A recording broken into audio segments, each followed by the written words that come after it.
Sir pre launch property में invest करने के क्या फ़ायदे हैं? वेल देखो, प्री लॉन्च प्रॉपर्टी एक ऐसा स्टेज है जहाँ पे एक इन्वेस्टर को सबसे पहला बेनिफिट जो होता है वो होता है प्राइसिंग का।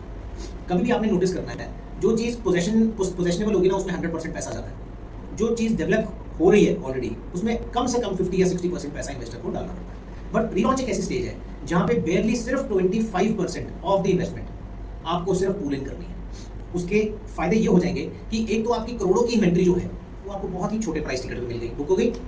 अब उसके बाद उसकी एक स्टेज आती है जिसमें वो डेवलपमेंट फेज में जाएगा। उस चीज़ को आते आते तकरीबन 6 to 8 मंथ्स है।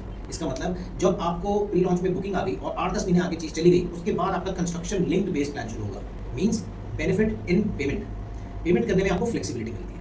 देन कुछ आपको अर्ली बर्ड बेनिफिट्स मिल जाते हैं। देखो, जब किसी बिल्डर के पास कुछ हज़ारों में से या लाखों में से कुछ बहुत कम लोगों की कैटेगरी आती है जो इन्वेस्टर फेज में आती है, प्री लॉन्च में आती है, तो बिल्डर भी ये बेनिफिट देता है कि अगर आप हम पे ट्रस्ट करें, पास कुछ हज़ारों में से या लाखों में से कुछ बहुत कम लोगों की कैटेगरी आती है जो इन्वेस्टर फेज में आती है, प्री लॉन्च में आती है, तो बिल्डर